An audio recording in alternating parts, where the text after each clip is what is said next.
What is going on, everyone? Welcome back to the LFC transfer room and another transfer expert / roundup thing that we got going on. We don't really have a name for it, Nima, to be honest. We're joined by Nima Tavallaey Roodsari, a good friend of mine from Sempre Intercom, the founder. How are you, mate? Are you good? No, I'm good. You forgot to mention we got a podcast that's pretty bloody good as well. Italian Football Podcast. Thank you very much. Yeah, I know. It's popping off as well. You got some cracking names on there. Yeah, basically, we're going to be talking about Nicolo Barella from Inter Milan. First of all, mate, you're not getting him. Secondly, his name is Nicolo Barella. Thirdly, we're finished. so who's basically, for those of you who don't know who Nicolo Barella is, have a chat about him, mate. What sort of player is he for Inter Milan? How crucial has he been this year? He's the backbone of the team. There's no doubt about him. Lukaku and Bastoni are the future. They're the present and the future of Inter. They are. Nicolo Barella is pretty much as the Italians say, patrimonio del calcio italiano. He's a patrimony of Italian football. He's absolutely fantastic. He's the embodiment of the modern midfielder. He has everything. He's tenacious. He's got speed. He's got creativity. He's got vision, craft. He never stops running. I mean, he just never stops running. He doesn't know what being tired means. He's got a good shot on him, both right and left.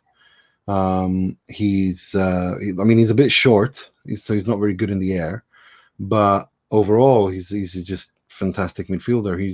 He knows exactly how to dictate the tempo in a midfield. He can play in for Conte, he played in every single midfield position, from deep lying regista to a number 10 trequartista to a mezzala to a box to box. He's done everything, and he does everything well.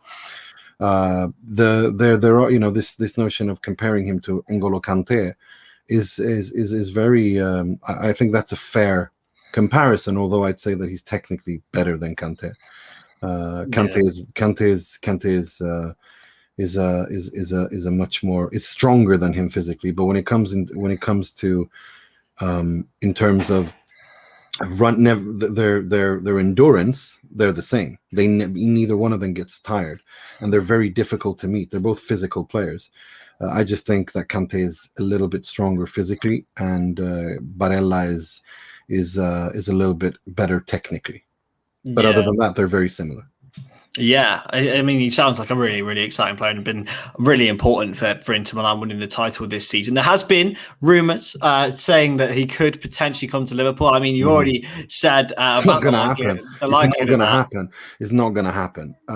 Quite simply because he doesn't want to leave. Inter don't want to sell him. He's got a long contract. None of the stipulation, and Liverpool don't have the money. I mean, if you were Man City and you were playing like 100 million, 150 million, then maybe they would let him go. Something like that, 80, 90, 100 million. But Liverpool don't have that money. And no one does, except for City and PSG, who apparently saved football. It's in the middle of a pandemic. The only two clubs who can afford to pay these ridiculous inflated prices are the two clubs that are backed by two states. But no, it's quite simple. Liverpool don't have that kind of money to spend on one player, and that kind of just ends the discussion. But I mean, I can understand why Klopp would love him. Would love to have him. He would definitely do well in the Premier League. I think it's a league that kind of suits him a little bit more because of he is a much more high intensity player.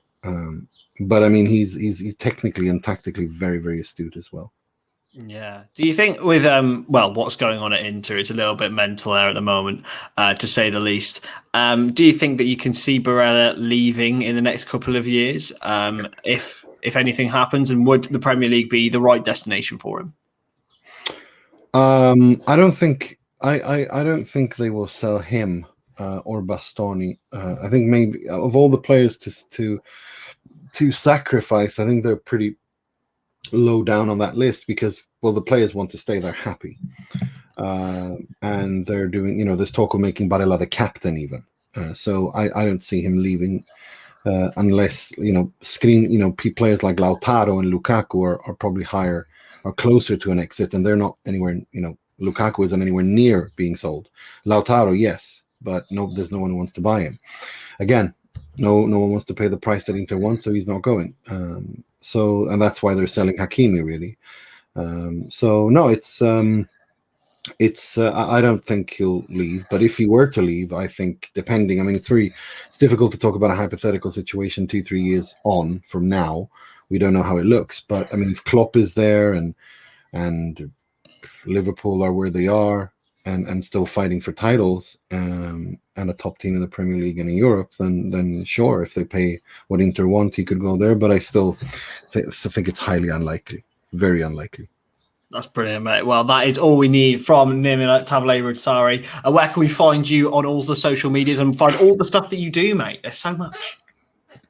I'm on Twitter at NimaTavRWD, and you can check sempreinter.com at sempreinter.com for Inter news in English 24/7, and the Italian football podcast at ItaFootPod on Twitter or patreon.com/TIFB.